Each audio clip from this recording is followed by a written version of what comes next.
कर्णावत पान सदन एवं कर्णावत भोजन प्रसादी आज किसी भी परिचय का मोहताज नहीं है। आज कर्णावत पान सदन एवं कर्णावत भोजन प्रसादी ना ही सिर्फ इंदौर बल्कि पूरे मध्य प्रदेश में फैला हुआ है और अपनी सफलता का एक अलग मुकाम रखता है। इस सफलता के पीछे श्री गुलाब सिंह जी की एक अपनी एक संघर्ष की कहानी है। श्री गुलाब सिंह जी ने अपने पैशन जो कि पान बनाना था को ही अपना प्रोफेशन बनाया और आज इतना बड़ा एक बिजनेस एम्पायर खड़ा करा। तो आज हम श्री गुलाब सिंह जी कर्णावत के साथ गुफ्तगू करेंगे, रूबरू होंगे, उनसे मंत्र जानेंगे कि उन्होंने क्या करा ऐसा जो कि हम भी अपने जीवन में अपनाएं और कुछ सफलता हम भी प्राप्त कर सकें। आइए, समय दिया और आप यहाँ बनाए। और मैं निजी तौर पे तो आपके बहुत कहानियाँ और किस्से सुन चुका हूँ, अमित से, राहुल से, क्योंकि मेरा उनसे बहुत घनिष्ठ संबंध रहा है, मैं भी उन्हीं के साथ पढ़ा हुआ हूँ। बट आपकी जो कहानी है वो इतनी रोचक है कि वो मैं चाहूँगा कि सभी यहाँ के बच्चे उस चीज़ को सुने और समझें कि कहाँ से कहाँ एक संघर्ष इतना बड़ा एक आंदोलन बन गया और एक इतना बड़ा एम्पायर के रूप में कन्वर्ट हो गया। तो पहले तो आप अपने बारे में थोड़ा जानकारी दें कि आपका परिचय, आपका परिवार। चिंतन जी यहाँ पर मौजूद हैं, आपके साथ आए हैं, उनका भी बहुत बहुत स्वागत है। और प्लीज़ बताएं, क्या परिवार के बारे में बताएं और कहाँ से शुरुआत हुई कहानी के लिए हम सब सुनने के लिए बेकरार हैं। सबसे पहले नमस्कार यहाँ उपस्थित सभी बच्चों को और अपने यहाँ पर मेरे साथी और श्रीमान गुंजन जी के माध्यम से उन्होंने मुझे यहाँ उस लायक समझा और बुलाया है, उसके लिए उनका भी धन्यवाद, मोदी जी का भी धन्यवाद और आप सभी का हेलो। मेरा नाम गुलाब सिंह कर्णावत है। मैं वैसे राजस्थान का एक उदयपुर जिले में जो जिलों की नगरी है उसी में जिले के से 100 किलोमीटर दूर छोटा सा गांव है घोघराना। उसे घोघराना तो कोई जानता नहीं, पर जयसमंद झील है एक मीठे पानी की, उसके पास का निवासी हूँ। जन्मस्थली वो है, मतलब निवासी तो अब इंदौर का हो गया, वैसे में 44 साल इंदौर में हो गए। मेरा कहानी तो क्या है, चौथी क्लास का तक एजुकेशन है। चौथी क्लास में एक बार फेल हो गया था, बहुत मार पड़ी थी, और फिर दूसरी बार फिर से फेल हो गया। तो जैसे फेल हो गया तो उतना डर था पापा का कि घर जाएंगे तो मारेंगे, तो बस उस डर के मारे स्कूल से ही कहीं से दोस्तों से किसी से 2 रुपए लिए, किसी से 5 रुपए लिए, 7 रुपए किराया करके इंदौर में मेरे बड़े भैया थे, मेरे बड़े पापा के बेटे, मतलब तो उनके पास आ जाऊंगा, चले आए। मतलब ये नहीं सोचा कि क्या होगा क्या नहीं होगा, तो वो उस डर के मारे डर ने इंदौर भेज दिया। इंदौर आने के बाद कुछ दिन भैया के पास रहा, कहीं 84 में, हाँ सर 1984 में, मतलब मैं अच्छे स्टेज पे पहुंच गया था। लेकिन 84 में इंदिरा गांधी मरी तो पूरे इंदौर में क्या पूरे इंडिया में आग लगी हुई थी। उस दिन रात में मैं सोया था और लगा कि बिल्डिंग में आग लगा दी है, तो हम लोग सब भागे। तो जब भागे तो इसके बाद ऐसे भागे कि हम लोग जान बचा के भागा हर कोई आदमी। वो दुकान, मेरे पहनने के कपड़े, कुछ भी नहीं बचा। जो नाइट ड्रेस, मतलब एक नाइटी और एक टी शर्ट में सोए हुए थे वही बचा, इसके अलावा बिस्तर भी नहीं बचे। मतलब बाकी सब जल गया। इंदिरा गांधी वो सरदारों ने मार डाला था, तो सरदारों की होटल बिल्डिंग थी पूरी जला दी, मतलब सब। फिर पहने कपड़े के अलावा 10 रुपये भी जेब में नहीं थे, वापिस आ गया। फिर बिजनेस छोड़ के वापिस सुंदर होटल में, ये होटल इंदौर की होटल है, सुंदर होटल है, प्रेसिडेंट होटल है, इन होटलों में काम करा। काम करने के बाद फिर मैंने कहा कुछ था तो था ही नहीं। अच्छा, जो बाजार में उधारी थी वो भी देनी पड़ी और उल्टा कर्जा हो गया। तो फिर 4-5 साल फिर गुजारने के बाद जो है 1990 में मैंने कहा नौकरी तो नहीं करना। फिर वापिस सब्जी का बिजनेस चालू करा, फिर सब्जी बेची। 1-2 साल सब्जी बेचने के बाद वापिस पान की दुकान चालू करी। 92 में वापिस चालू करी पान की दुकान। जैसे पान की दुकान चालू करी, कुछ दिन बाद जो है मेरा छोटा वाला भाई आ गया, बोले मैं भी बैठूंगा, तो वो भी उसको तैयार कर लिया। उसको तैयार करते फिर मैंने उनका ये तैयार हो गया, वो दुकान उसको सौंप दी, मैंने दूसरी दुकान कर दी। मतलब उस समय ठेले घुमटी का जमाना था 92 में 93 में, तो ठेले घुमटी बना करके चलाने लगे। फिर 94 में मेरा साला साहब आ गए। बोले मैं भी आऊँगा नौकरी करने, मैं पढ़ाई नहीं करना। मैंने ठीक है, फिर उनको बिठाए, फिर मैंने तीसरी करी, फिर ऐसे मैं अकेला चला था पर कारवा चलते गया। फिर छोटे वाले साले साहब आए, फिर भतीजा आया, फिर भांजा आया, फिर जीजा जी आए, फिर जीजा जी का भाई आया, तो फिर वो आया। करते करते मेरे पास करीबन 70-80 रिश्तेदार हैं मेरे अपने घर के, लगभग मेरे सभी रिश्तेदार हैं। सभी ब्रांचें इंदौर में 40 ब्रांचें 45 ब्रांचें हैं, सभी जगह कहीं मतलब कोई भाई का साला है तो कोई साले का साला है तो कोई मतलब ऐसे सभी रिश्तेदार आपस में लगे हुए हैं और सभी को मतलब जो है काम धंधे में लगा रखा है। मैं रिश्तेदारों के बीच में जैसे आप बैठे हैं तो ये तो बहुत कम है। मैं मेरे परिवार का या रिश्तेदारी में कहीं प्रोग्राम होता है जाके बैठता हूँ तो मैं बीच में बैठता हूँ। मतलब वो वर्ल्ड के प्रधानमंत्रियों की मीटिंग होती है तो इतना बीच में मैं बैठ जाता हूँ। मतलब वो कमाया है मैंने पैसा तो खैर ठीक है बिजनेस में। मतलब जैसे आप आए तो आप जो रिश्तेदार आए उसको बिठाते गया चल, और जो दे रहा है उसमें संतुष्टि भी करी। ऐसा नहीं कि इतने पैसे आना चाहिए दिन के, दे रहा है उसको भी खुश, नहीं दे रहा तो कोई बात नहीं, कोई ये कहेगा जगह से दूसरी जगह कमा के वो पूर्ति कर देते हैं, लेकिन अपना बिजनेस आगे बढ़ रहा है। इसके बाद फिर चला कि यार मेरा इंदौर का बहुत अच्छा चल रहा है, उसको देखते हुए बाहर के लोग आने लगे, बोले भैया हमको भी नाम दो। तो फिर इंदौर से बाहर मैंने भोपाल, जबलपुर, सागर, कटनी, छिंदवाड़ा, ये पीतमपुर, उज्जैन, देवास, ये दामोद, कई जगह पर मुझे याद नहीं है कि कहाँ कहाँ दे रखी है, तो वो लिस्ट में देखना पड़ेगा कि बार जो है फ्रेंचाइजी देते गए, अपने बिजनेस को भी आगे बढ़ाते गए, उन लोगों को अपना रॉ मटेरियल देते जा रहा हूँ ताकि अपना नाम भी खराब नहीं हो और अपना नाम आगे बढ़े। ऐसे वो मैं चला तो अकेला ही था, लेकिन कारवा चलते गया और आगे बढ़ते गए। मुझे मालूम नहीं अभी तो मेरे जितनी दुकानें हो गई, वो तो सर ने बताया कि हमें ठीक है। बहुत बढ़िया है, तो बहुत ही बढ़िया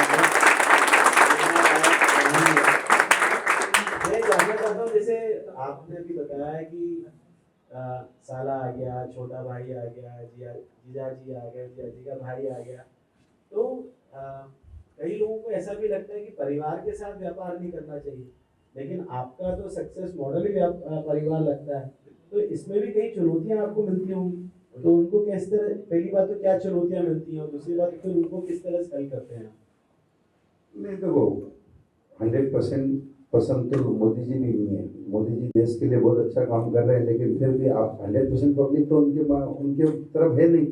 तो वैसा आप घर में भी आपके 10 आपके ओनली घर में परिवार में 10 लोग हैं, वो भी आपके सभी लोग आपके माध्यम से मतलब आपके ऊपर खुश नहीं रहेंगे। वैसा मेरा भी है, ठीक है, कोई नाराज है, कोई चला भी गया तो किसी ने मेरे यहाँ से सीख करके अलग बिजनेस भी करा है, ये होता रहेगा। आप अगर उसके पीछे नेगेटिविटी के पीछे जाएंगे तो आप आगे नहीं बढ़ेंगे। मेरा कहना है कि आपने मेरे साथ काम करके और आपने जो थोड़े दिन बाद अपना अपना अलग कर दिया, कोई बात नहीं, उसको भी जो हो सके आप हेल्प करो, भला करो उसका भी, तो आपका नाम खराब नहीं होगा। नंबर 2, अपन अगर मान लो किसी को गिराने के चक्कर में अपन पीछे मुड़ के आपको गिराने जाऊंगा तो मैं उससे अच्छा 10 कदम आगे जाऊंगा ना। बहुत सुंदर, बहुत बढ़िया। ये छोटा एक सबसे छोटा ब्रदर है, उसने अलग काम कर लिया, मैं उसको ही मदद करता हूँ, चल मेरे से क्या हेल्प चाहिए बोल, कर कोई बात नहीं, अच्छा है, ये करते रहिए। वो चौराहे पे लिखा रहता है ना, लोगों को भला करते रहो, एक दिन बड़े आदमी, हाँ बड़े आदमी आप बन भी गए। तो जब आपने, खैर हम लोग जो बचपन से देखते आ रहे हैं कर्नावत सांसद, आज की जनरेशन में तो अब जैसे देखा, हम तो शायद सूर्या के सामने वाली दुकान से हम आते हैं दुकान पे, पर किस तरह से आपने मतलब क्या मोटिव रहा, आप लोगों ने कर्नावत का नाम ऐसे किस तरह से प्रचारित करा, क्या मार्केटिंग थी या वो अपने आप स्वयं हुआ, वर्ड ऑफ माउथ से हुआ? मैं कर्नावत हूँ, हम लोग ठाकुर हूँ, राजपूत हूँ। जयपुर के पास आपने सुना होगा शेखावटी, कर्णावटी, मादावती, कोलावटी, ये सब एक्चुअली उस समय बटे हुए थे। हम लोग चौहान हूँ मैं, तो पृथ्वीराज चौहान का नाम सुना होगा, महाराणा प्रताप का सुना होगा, तो हमारे पूर्वज, मेरे पूर्वज पृथ्वीराज चौहान है। मोहम्मद गोरी का जो पृथ्वीराज चौहान का जो युद्ध हुआ था, युद्ध होने के बाद पृथ्वीराज चौहान मारे गए, जो बची हुई सेना थी वो, फिर इसके बाद मुगलों का शासन आया, आज यहाँ पड़ाव कभी मंदसौर में रहा, कभी बांसवाड़ा में रहा, ऐसे पड़ाव चलते रहे। तो हम लोग जो निकले हैं पर्टिकुलर शेखावटी और कर्णावटी जो है वहां से निकले, तो हमारे सर में भी कर्णावटी, कौन से वो कर्णावटी है, मेरा क्या बोल सकते हैं, सरनेम है। जैसे आप आपने इसको नाम गोत्र बोलते हैं ना, आप लोग जैसे आपके पंडित जी शादी कराते हैं तो पूछते हैं गोत्र कौन सा है, हूँ तो कर्णावत मेरा नाम ही है, गुलाब सिंह कर्णावती बोलते हैं। चौहान हम लोग निकले हुए, चौहान वंश से, जो सूर्यवंशी व्यवसाय का नाम आपने कर्णावत हम रखा मेरा है। सरनेम से दिया है। लेकिन उसके बाद उस नाम के प्रचार के लिए आपने कुछ करा कि वो कुछ अपने भी आप कोई ही होता है कि word of एडवर्टाइजमेंट नहीं mouth? करी मैंने, कभी कहीं 10 रुपए की एडवर्टाइजमेंट नहीं करी। ये अपने आप में एक बहुत बड़ा क्वालिटी है और अपने आप में एक बहुत बड़ा उदाहरण है कि अगर आपका प्रोडक्ट अच्छा है तो आपको किसी भी एडवर्टाइजमेंट की जरूरत नहीं है। देखो सर, मैं बात सॉरी पीछे बोल रहा हूँ। इंदौर की जो जनता है उसका टेस्ट समझो आप, सबसे बड़ी बात। अगर आपको कोई भी बिजनेस करना है, इंदौर की जो जनता है उसको क्वालिटी चाहिए, क्वांटिटी भी चाहिए और कॉस्ट भी चाहिए। अगर इन 3 चीजों पे आपने कर लिया, क्वालिटी, क्वांटिटी और कॉस्ट, तो आपको कोई आपका कोई हाथ नहीं पकड़ सकता, आप दौड़े जाओ। ये इंदौर की पब्लिक की विशेषता है।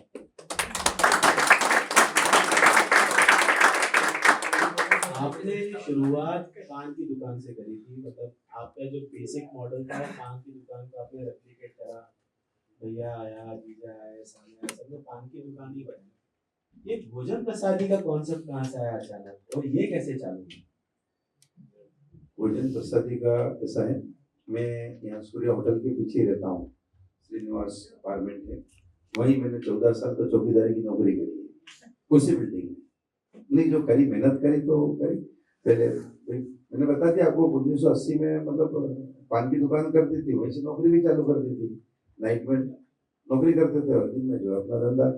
फिर बीच में 84 से 90 तक का संघर्ष मेरा रहा, जो इंदिरा गांधी की मेहरबानी से जो है हमने अब रोड अपन न्यूट्रल हो गए तो बिल्कुल ही। फिर क्या हुआ कि वापस बिजनेस चालू करा। इस पर 1 लड़के 2 लड़के हम लोग उस टाइम, ये 2008 में शायद राम मंदिर का अपना जो फैसला आने वाला था, ये बाबरी मस्जिद का जो फैसला आने वाला था ना, 8 या 9 में आया मेरे ख्याल, 2008 या 2009। उस टाइम पूरा इंदौर नहीं, पूरा इंडिया बंद कर दिया था, आपने सुना होगा। पूरा इंडिया, शाम को 4 बजे फैसला आने वाला था, पूरा इंडिया बंद करवा दिया था, कोई दुकान चालू नहीं, पब्लिक सब अपने अपने घर में रहे और डिसीजन आएगा। उस दिन 3 भागों में बांटा था कि एक उनके संतों में जाएगा, एक अपने। उस दिन क्या हुआ, मेरे बिल्डिंग में मेरे पास 8-10 फ्लैट थे, तो बाकी स्टूडेंट जो है, बच्चे पढ़ने वाले बच्चे मेरे यहाँ किराए पे रहते थे, और मेरा एक ऊपर फ्लैट में मेरे भोजन बनता था, जब मेरा फैमिली और भाई जो मेरे दुकानों में काम करने वाले 15-20 आदमी थे मेरे पास, तो वो बच्चे खाना खाते थे मेरे ही। उनके एक लड़का नियुक्त कर रखा था, खाना बनाता था। अब उस दिन वो बच्चे जो थे वो खाना खाने कहाँ जाएंगे आज अपन, उनको सबसे बड़ी तकलीफ ये हुई कि खाना खाने कहाँ जाएंगे। तो उन्होंने बोला कि अंकल हमको खाने की व्यवस्था करवा दो। तो मैंने उस बच्चे को, मेरे यहाँ था, उसको बोल दिया था बच्चे आज कहीं जाए, बाजार बंद है, तो उनको खाना खिलाना। एक दिन खाया, 2 दिन खाया, इसके बाद उनको हमारा भोजन इतना अच्छा लगा कि वो मेरे पास आकर के 5-10 जने मिलकर रिक्वेस्ट करी, अंकल आप बुरा न मानो तो एक बात बोले। बोलो। बोला हमारे आपका स्टाफ खाना खाता है, उसके साथ हमारे भोजन की व्यवस्था कर दो, आप जो पैसे लगेंगे वो हम देंगे। ठीक है, वो 10-12 बच्चे रहते थे उस टाइम, मुश्किल से 2 प्लेटों में दे रखे थे। वो खाने लगे तो धीरे धीरे उन्होंने मेरा प्रचार करा, बोले यार हम तो बहुत अच्छा खाना मिलता है। वो 12 से जो है कब 50 हो गए मुझे मालूम ही नहीं पड़ी। फिर मैंने बोला यार ये तो लफड़ा हो गया कि अब इनको बच्चों को खिलाए कहाँ। फिर उसके लिए नीचे ग्राउंड फ्लोर पे फ्लैट खरीदा पीछे की बिल्डिंग में, और फिर उसमें मैंने मैच चालू कर दी।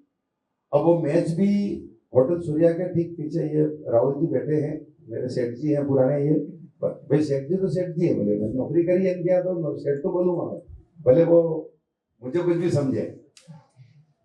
पीछे की बिल्डिंग में एक फ्लैट खरीद के फिर उसमें मेरा स्टाफ भी वही खाना, और मैच को भी मतलब स्टूडेंट को भी वही खिलाया। लेकिन वो स्टूडेंट का कारवा इतना बढ़ गया, सिर्फ आज 1500 स्टूडेंट एक ही जगह खाना खा रहे हैं। तो मुझे बहुत धक्का मार के बड़ा करते रहना। मैंने देखा कि यार ये तो बच्चों को तो बहुत अच्छा लग रहा है, अपना जो हम तो अपना राजस्थानी खाना बनाते हैं और उसको खिलाते हैं, बच्चों को अच्छा लगने लगा। तो फिर मैंने जो भोजनालय की टीम को भी 1 से 2 करे, 2 से 3 करे, करते करते वो भी 10-15 पे पहुंच गए। और मेरी 15 ब्रांचें हैं, उन 15 ब्रांचों पे आप लोगों इंदौर के हैं तो आपने देखा ही होगा, कहीं ना कहीं किसी न किसी ने खाया होगा। क्योंकि भोलाराम पे भी है, ट्रांसपोर्ट नगर में भी है, यहाँ पे भी है ये। मैं आज भी 60 रुपए में अनलिमिटेड भोजन करवाता हूँ, और उसमें भी संडे को कहीं दाल बाफले खिला देता हूँ, तो कहीं गुरुवार को खीर पूरी खिला देता हूँ। मेरे को पैसा कमाने का शौक नहीं है, बच्चों को भीड़ लगाने का शौक। और हर ब्रांच में 1000 से 1500 बच्चे खाना खाते हैं। वजह से मतलब मैंने कुछ नहीं करा, अपने आप हुआ है। 15,000 बच्चे खाना खा रहे हैं, बड़ा अचीवमेंट है इंदौर के लिए। हर बिजनेसमैन के पीछे कहा जाता है किसी न किसी का एक प्रेरणा स्रोत होता है, एक किसी का हाथ होता है। आप किसी अपना प्रेरणा स्रोत?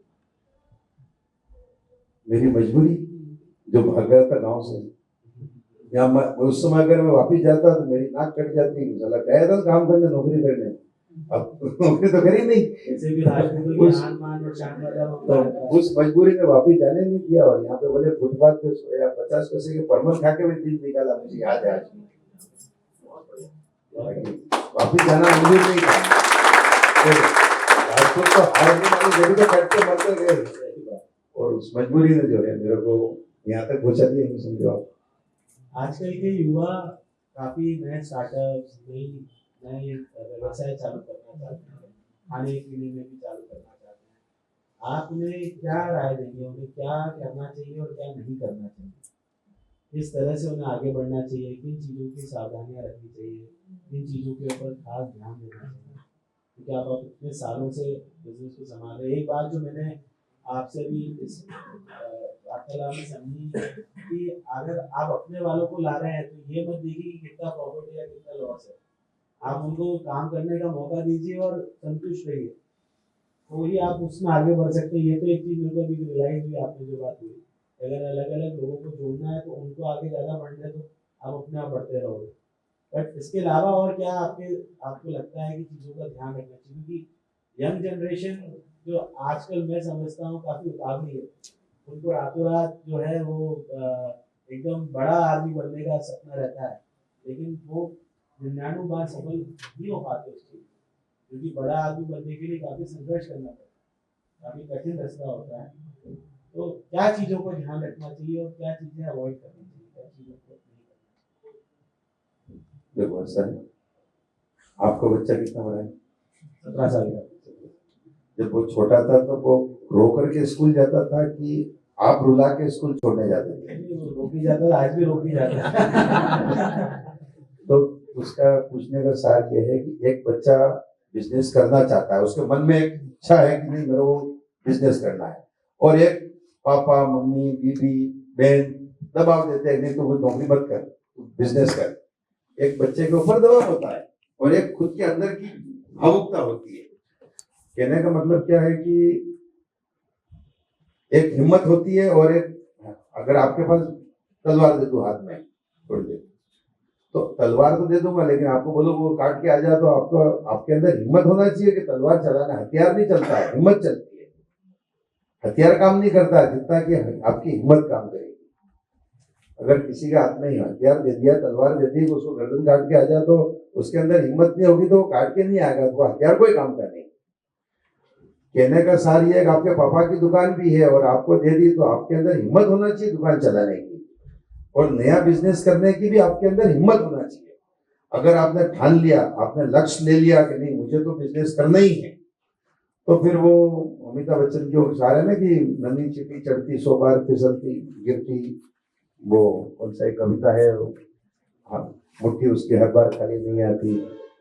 ठीक है ना, बच्चन साहब ने बहुत अच्छी, तो कोशिश करने वालों की कभी हार नहीं होती, कुल मिला के ये कहना है। तो आप कोशिश करते रहें, बस यही है कि बिजनेस और मौज शौक दोनों साथ में नहीं होते हैं।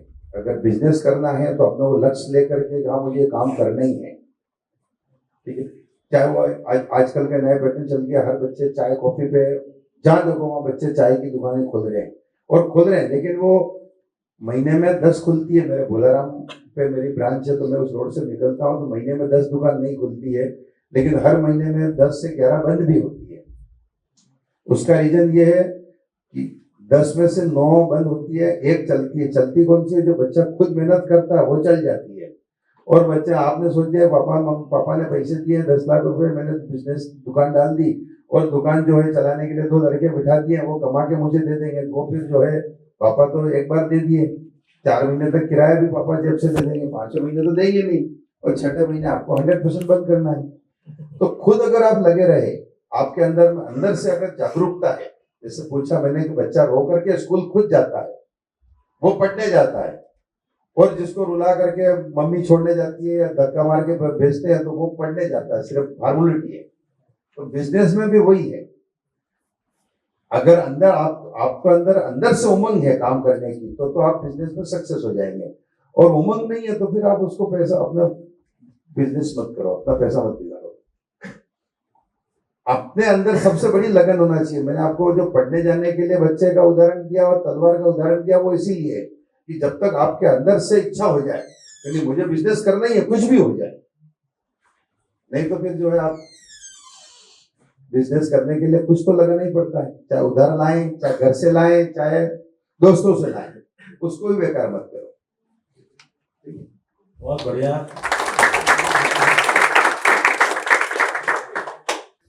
करंटली तो ऐसा अभी हमने कुछ प्लान नहीं किया है कि कुछ चेंजेस करेंगे, क्योंकि एज हमारा जो बिजनेस मॉडल है वो ओनली पान का बिजनेस है, जो कि हम एज ए प्रॉफिट के लिए भी करते हैं। बट जो हमारा भोजन प्रसादी मॉडल है वो ऐसे हमने प्रॉफिट और मार्जिन के लिए उस पर वर्क ही नहीं कर रहे हैं। तो उस बिजनेस को हम सिर्फ ये कि जो बाहर से आते हैं लोग, जिनको यहाँ पे भोजन अच्छा मिल सके और घर जैसा भोजन मिल सके, तो आज घर के भोजन में कभी चेंजेस नहीं होता है।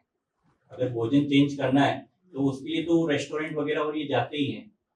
तो नॉर्मली जिसको भी बच्चे हमारे यहाँ पे भोजन करने के लिए आते हैं, जो बाहर से आए हुए हैं, उनको जो घर का भोजन चाहिए उसके लिए आ रहा है। बाकी बाहर खाने के लिए तो वो संडे फ्रेंड के साथ में कहीं चला गया, आउटिंग हुआ तो उसके लिए हुआ। तो उसको देख हमने अभी ऐसा कुछ प्लान नहीं किया कि हम कोई चेंजेस करना है। और जो मॉड्यूल है हमारा वो 2 पार्ट में कर रखा है, क्योंकि ये नो प्रॉफिट नो लॉस में, बट एज ए जहाँ पे स्ट्रेंथ और नंबर ऑफ थालियां जहाँ बढ़ती है तो बाय डिफॉल्ट अपन बोल सकते हैं कि जितनी मेहनत होती है उसके अकॉर्डिंग बिल्कुल कुछ भी नहीं मिलता, ये भी नहीं बोलते। बट एक लिमिट तक अगर अपन देखते हैं उसके अंदर, तो जो इन्वेस्टमेंट और ये सब कुछ होता है तो उसमें प्रॉफिट ऑफ निकलना नहीं है। तो जो भी हमने चेंजेस किया है वो हमारा पान का बिजनेस उसमें किया है। जैसे बताया कि इनिशियली हमारा जो आए थे इनिशियली तो पान की घूमती वगैरह और ये चलती थी, और ये पैटर्न था कि कोई भी बोलता था कहाँ है पान की घूमती, और आज भी चलन में ये चलता है कि पान की घूमती। बट उसको एज ए शॉप और एयर कंडीशनर शॉप को कन्वर्ट करना, तो वो जो चेंजेस लाना था, क्योंकि आज पहले आप अपनी फैमिली के साथ में पान की दुकान पे नहीं जाते थे, पर आज जब खाना खाने के बाद रेस्टोरेंट में आप फैमिली और बच्चों के साथ में जाते हैं, क्योंकि वहां पे बच्चों की जरूरत, आपके फैमिली मेंबर की जरूरत, प्लस आपको भी जो जरूरत होती है वो सब चीजें वहां पे मिल सके। तो जो भी चेंजेस परिवर्तन लाए हैं उसमें लेकर के आए। और रही भविष्य में बच्चों की रिक्वायरमेंट के अकॉर्डिंग, तो फाइनली जो भी फीडबैक मिलता है वो तो बच्चों से मिलता है। तो लगा हमको कि हाँ भाई रेगुलर में से कुछ चेंजेस करना चाहिए, क्योंकि संडे भी अगर वो कहीं बोर्ड जा रहा है तो क्यों जाए। तो संडे के दिन हमने दाल बाफले की स्टार्ट किया, दिन फिर बीच में लगा कि कुछ और चेंजेस करना चाहिए, तो फिर हमने गुरुवार के दिन खीर पूरी का प्लान किया। तो उसके अकॉर्डिंग चेंजेस करते रहते हैं, बट वही फूड में पर जो रेगुलर अपना है कि हाँ रोटी होना ही चाहिए, चपाती दाल सब्जी, तो उस पैटर्न पे हम चेंजेस लाए हैं। सर मेरा क्वेश्चन इसलिए भी था कि सर फास्ट फूड बड़ा पसंद करते हैं यंगस्टर, तो आप इतना कम में खिलाते हैं तो उनका फायदा भी हो जाएगा, फास्ट फूड उनको क्योंकि सर आपकी प्रसादी है तो उनका फायदा भी हो जाएगा कहीं ना कहीं। प्रसादी जो है वो हेल्दी फूड की प्रसादी है। फास्ट फूड प्रसादी थोड़ी ना है। और रहा तो देखिए दोनों तरह से, अगर फास्ट फूड पेटेंट पे अगर जाते हैं तो फास्ट फूड के लिए ओवरऑल काफी, देखो इस चीज को नहीं बोलते, बाकी रेगुलर कोई भी खाना पसंद नहीं करता। और जो हमारा बिजनेस मॉडल के अकॉर्डिंग जिसमें बात कर रहा हूँ कि इन्वेस्टमेंट और कम मार्जिन के अकॉर्डिंग, तो हमको पर डे एवरी डे, अब अगर मेरी किसी हमारी ब्रांचेस पे अगर 1000 से 1500 थालियां नहीं जाती है, तो वही जो हमारा इक्वल टू या कुछ प्रॉफिट की बात कर रहे हैं वो माइनस में जाने लगेगा। तो ठीक है, तो कोई भी बिजनेस हो जिसमें ज्यादा अगर हमको क्राउड नहीं मिलेगा तो कम प्राइस में हम उनको दे भी नहीं पाएंगे। तो उससे देख तो और रहा ये फास्ट फूड, ये आप एक दिन 2 दिन 3 दिन खाएंगे भोजन प्रसादी, फिर 30 दिन में कम से कम 28 दिन तो जाएंगे। तो बिजनेस ऐसा करो जो 365 दिन चले, तो इन दिनों का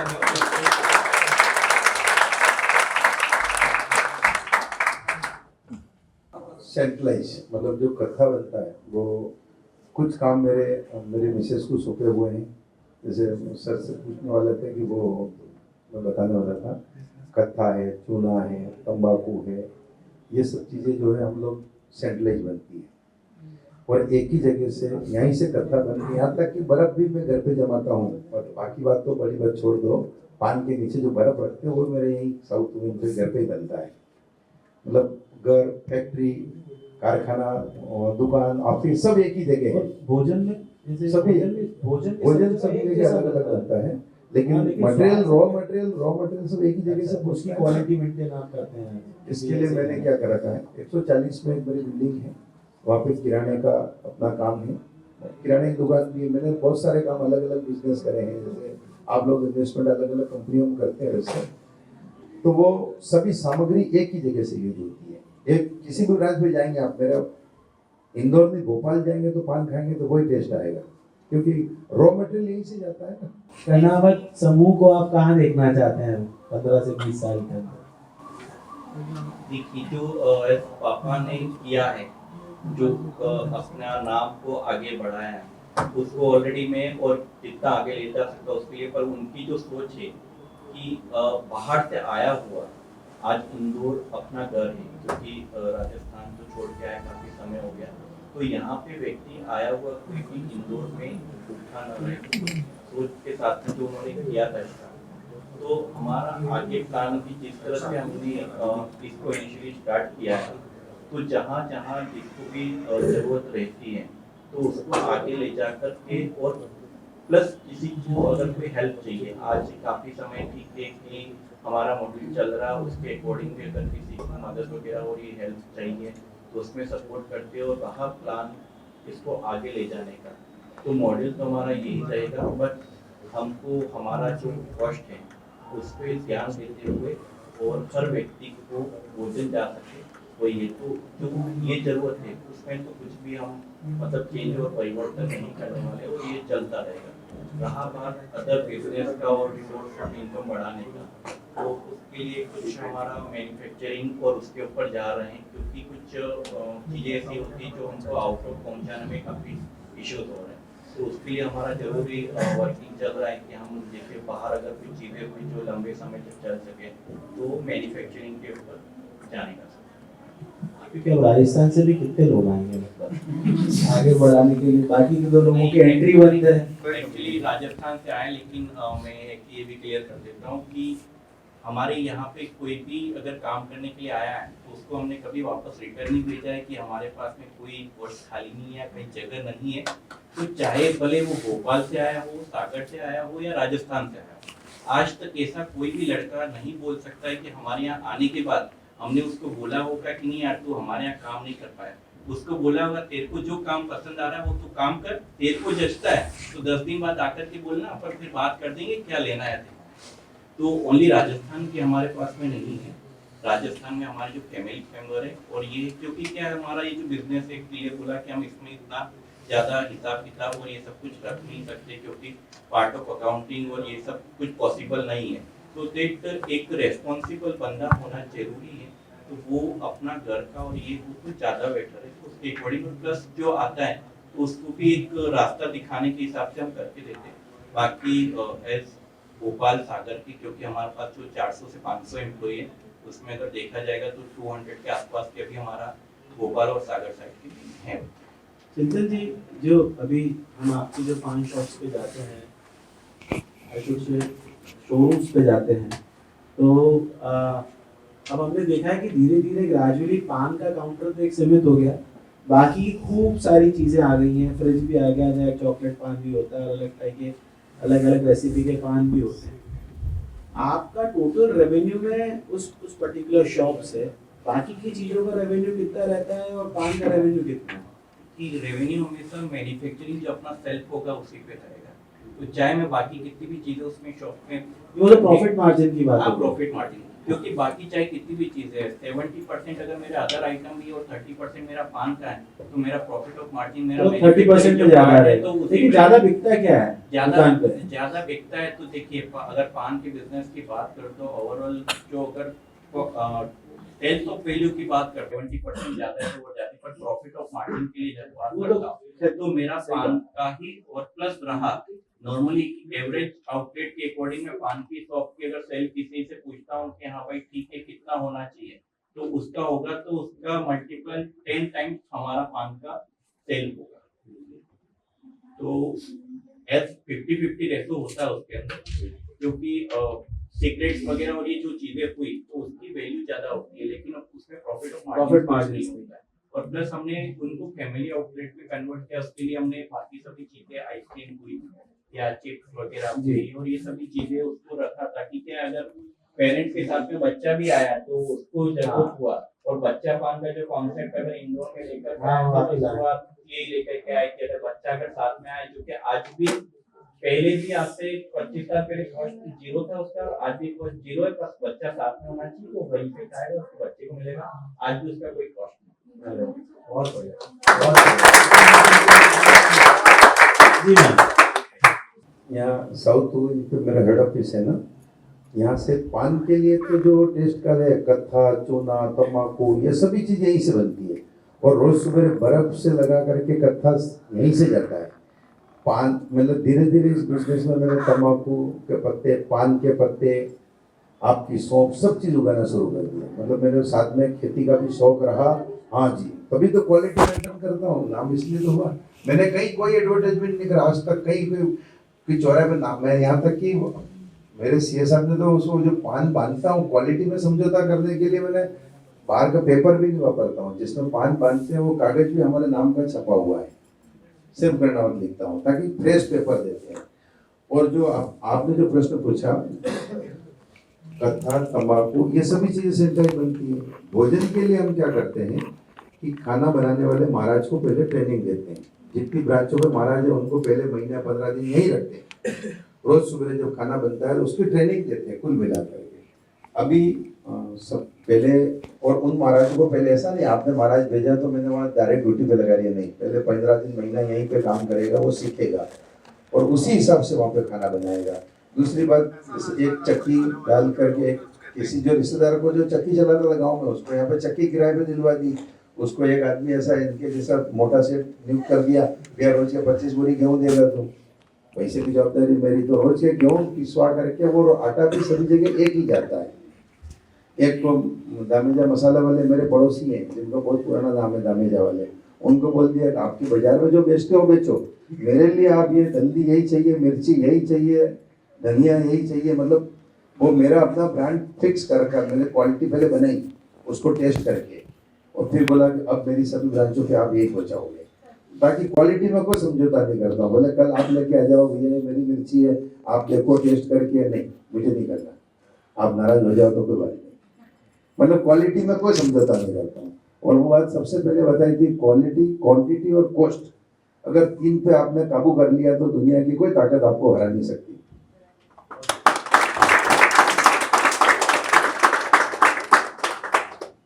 आज की मुझे लगता है आज जो हमने बातचीत करी वो बिल्कुल घर जैसे माहौल में बात करी और ऐसा लगा कि आज हमने कुछ सीखा है। खास बात ये सीखी है कि सिर्फ समाज से लेना नहीं चाहिए, समाज को देना भी चाहिए। हम जितना कमाते हैं उसका कुछ प्रतिशत समाज को भी जाए वो उतना ही जरूरी है जितना कमाना। भोजन प्रसादी एक ऐसा ही आउटलेट इन्होंने चालू करा जहाँ पर ये सेवा के रूप में कार्य कर रहे हैं और यही हमारे लिए एक बहुत बड़ा अनुभव है कि हमें हमारे जीवन में इस चीज़ को उतारना है। बहुत बहुत धन्यवाद।